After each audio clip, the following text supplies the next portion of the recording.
Hey guys, what's up? This is Rash here, and today I just want to share with you something really cool. I just came back home from a intense long world tour.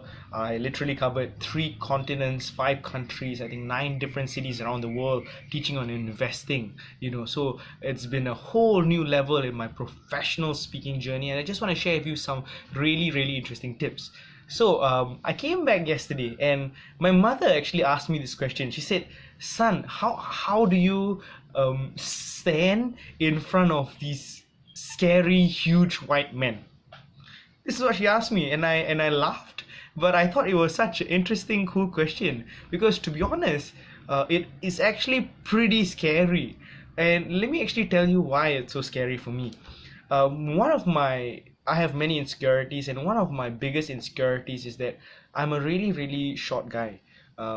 If you don't know me, I'm around 5 feet 2, 163 centimeters tall. So I'm a pretty small guy, and this has always been an insecurity of mine ever since I was a small guy, ever since I was in primary school.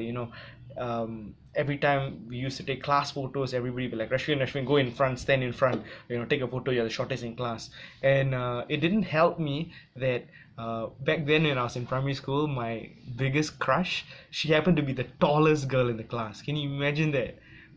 And I was so shy around girls because of my height. So this is something which always limited me ever since I was a small boy. I always felt afraid of that. And guys, if you don't know this, like these people in Europe, these white men, some of them are huge, like big as shit, man, like huge. And I just feel sometimes like a dwarf around them. So that scares me sometimes, right? So I want to share with you how I overcome these nerves, right? And how do I actually present effectively to these people who I feel kind of inferior to someone, right? So anyways, I want to share with you 2 interesting tips. So this is something which I do before I go on the stage.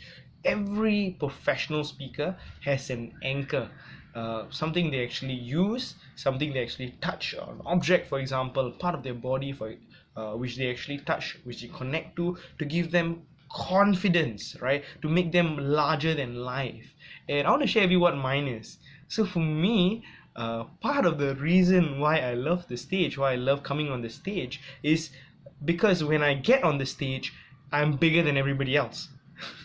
It's kind of funny, but it's true, right? Everybody seated down, I'm on the platform, and I'm suddenly so much bigger, and I feel larger than life. I feel so much bigger, and I use that to my advantage. I use that as a anchor, really, to make me feel so much more confident, and it gives me so much confidence and presence because I just feel larger, right? Everybody else suddenly seems short. I'm like, check it out, who's the big guy now?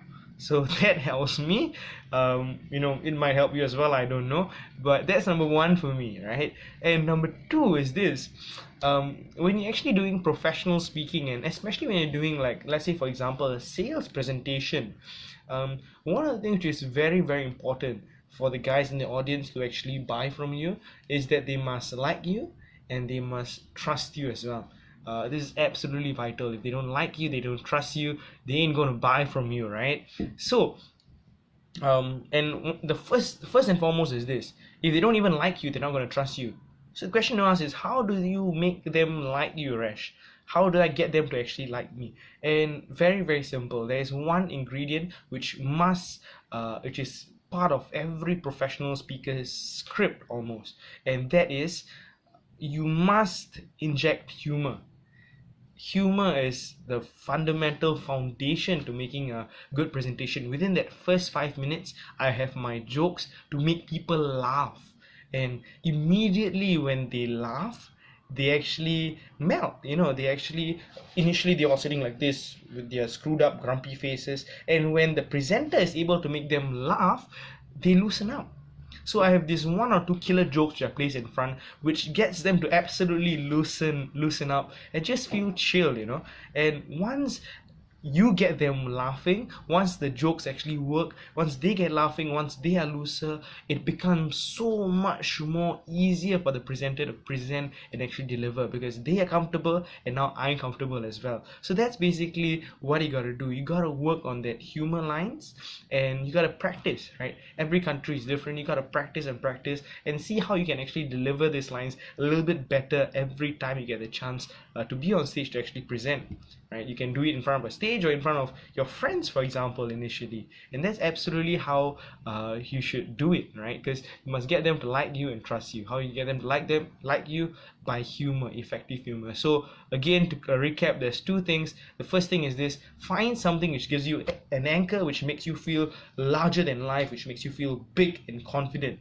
And secondly, inject humor into your presentation. I hope you found this useful. Just two simple tips I actually have mastered on my whole speaking journey. I hope to share with you more. If you like these tips, you like this video, give it a thumbs up, and I'll share with you all even more tips as well. Alright guys, ciao guys, see you all soon.